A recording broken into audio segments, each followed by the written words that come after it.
आणखी एक मोठी बातमी बघूयात। नालासोपाऱ्यातल्या बिलालपाडा इथे पतीची निर्घृण हत्या करून त्याचा मृतदेह राहत्या घरामध्ये पुरणाऱ्या आरोपी पत्नीला तिच्या प्रियकरासोबत पेल्हारच्या गुन्हे प्रकटीकरण शाखेच्या पोलिसांनी मंगळवारी संध्याकाळी पुण्याच्या हडपसर इथल्या म्हाडा परिसरातील रस्त्यावरनं ताब्यात घेत हत्येच्या गुन्ह्याचा 24 तासात छडा लावण्यात यश मिळवलंय। आरोपी पत्नीजवळ तिचं लहान बाळ सुद्धा मिळालं असं पोलिसांनी सांगितलं। दरम्यान मयत विजयच्या भावाशी संवाद साधलाय आमचे प्रतिनिधी विजय देसाई यांनी। बिलालपाड्याच्या एका मर्डर केसमध्ये स्वतःच्याच धीराला लादी लावण्याचं सांगण्यात आलेलं है। मग ते धीर माझ्यासोबत आहेत। क्या बताएंगे आपको जब टाइल्स लगाने बोला था क्या करके बोला था? वो फोन की मेरे पास, एक दिन पहले फोन की तो बोली टाइल लगाना है, थोड़ा भाई तुम्हारा बोल के गया तो मैं उस दिन नहीं लगाया। तो बोला कि आज खाली नहीं हूँ, तो बोली कि 2-3 टाइल है लगाने में कितना समय है, हमको जाने थे खाली नहीं काम क्यों। फिर दूसरे दिन गया तो मैं बोला चल ठीक है आके लगा देता हूँ। तो देखा सब लेवल ओवल था जमीन, खाली उसमें भूसा डालना था, 4-5 गमेला मट्टी साइड में बचा था, उसको ले जाके बाहर फेंक के और भूसा डाल के और वो टाइल लगा के चला आया। आपको क्या बोला था? वो खड्डा क्यों खोदा था उन्होंने? ऐसा कुछ क्या करके वो बोला कि भाई खोद रहे थे टाकी बनाने के लिए, और टाकी से नहीं बनाए तो चेंबर से अपना बाथरूम चालू हो गया, इसके लिए फिर उसको बंद कर दिए।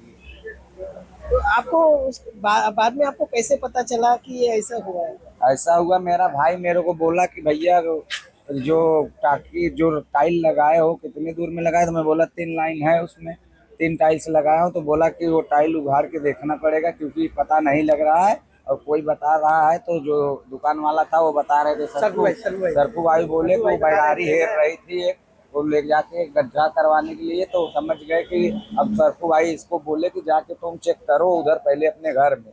तब मेरा भाई बोला कि वही खोल टाकी, तू जो लगाया है टाइल वही हटा, वही अपने यहाँ से खोदा तो वहां तक देखा तो वही आया। इनका जो चक्कर था वो आप लोग को मालूम था क्या? किसी को मालूम था क्या इसके विषय में? चक्कर वाला मैं मैटर नहीं जानता था, बाकी कोई भी जाने तो मैं नहीं जानता था, लेकिन ये सब मैटर नहीं, मैं तो बड़ा था, मैं उसमें सब बात समझने के लिए जाता भी नहीं था उतना।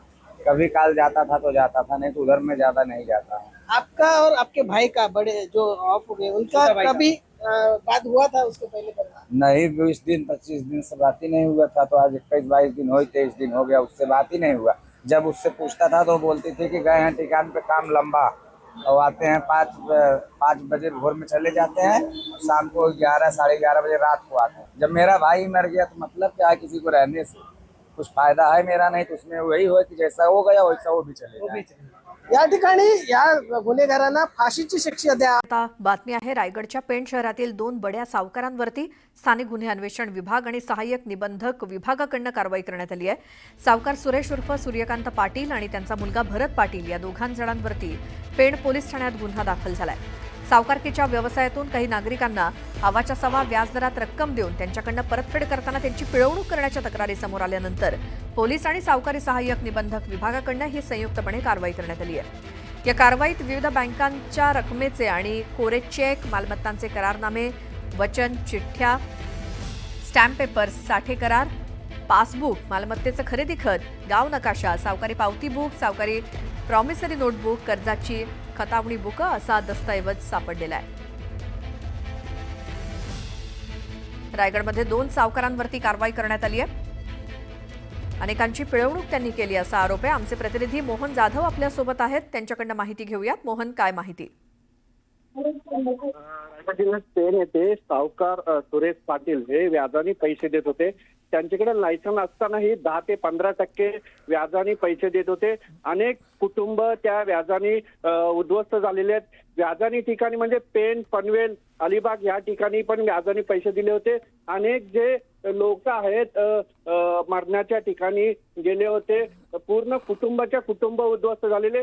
काही लोक जीव द्यायला गेले होते, कारण का व्याजाचे पैसे आपल्याला देता येत नाही, मुद्दल तर राहिला साईडला, व्याजाचे पैसे देता येत नाही, म्हणून हा सावकारी इथे चालू होता पेणमध्ये। कुठेतरी ह्याला रोख देण्यासाठी जे SP अचल दलाल यांनी मनावर घेऊन LCB आणि सहकारी हे जे आहेत त्यांनी त्यांच्या घरावर धाड टाकली। त्या ठिकाणी 10 ते 15 करोडचे स्टॅम्प त्या ठिकाणी मिळालेले आहेत। काल ही 3 ते 4 दिवस झाली ही कारवाई झालेली आहे, पण काल त्या 2 वडिलावरती आणि मुलावरती गुन्हा दाखल झालेला आहे. हे कुठेतरी थांबलं पाहिजे असं ही कारवाई आहे. परतही असा सावकार झाला नाही पाहिजे आणि हे जे कारवाई अशीच जर चालू राहिली तर अनेक ही जे सावकार आहेत ते यात अडकू शकतात. अचल दलाल जे आहेत त्यांची ही कारवाई आहे. बिलकुल मोहन, धन्यवाद या माहितीसाठी. रायगड जिल्ह्यामध्ये पेण आणि आसपासच्या परिसरामध्ये 2 सावकारांना त्यांच्यावरती कारवाई करण्यात आली आहे. सावकारांवरती सावकारी कायद्याअंतर्गत गुन्हा दाखल झालाय. कर्ज वसूल करताना लोकांची पिळवणूक केल्याचा आरोप त्यांच्यावरती आहे. रायगड जिल्ह्यामध्ये 2 सावकारांवरती कारवाई झाली आहे.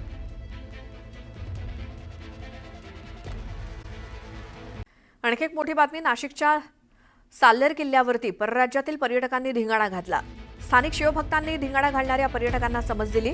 किल्ल्यावरती पार्टी करणाऱ्यांवरती कारवाई करण्याची मागणी केली जाते. नाशिकमधल्या साल्हेर किल्ल्यावरती परराज्यातल्या पर्यटकांनी धिंगाणा घातला. स्थानिक शिवभक्तांनी या धिंगाणा घालणाऱ्या पर्यटकांना समज दिली. किल्ल्यावरती पार्टी करत होते सगळे आणि त्यांच्यावरती कारवाईची मागणी करण्यात आली आहे. देव का भटकन तुझे 10 रुपये जागा है कहीं? क्या गलती हो गई?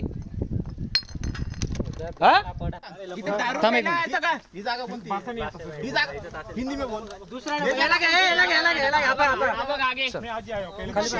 पहिला बार है. सच में बोल रहा हूँ, पहली बार दादा तुला गुजराती येते ना? गुजराती फिर आता ना. आज आम्ही हरिश्चंद्र इथे आलोय. गुजरातचं नाव काय तुझं?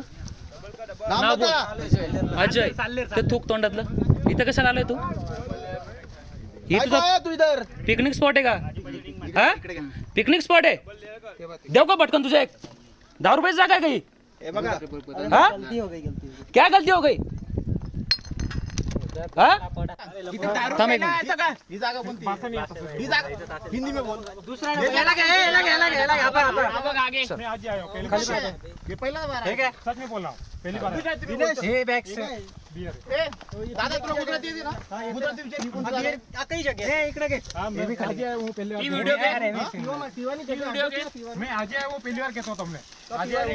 फिर आता ना. आज आम्ही हरिश्चंद्र इथे आलोय. गुजरातचं नाव काय तुझं?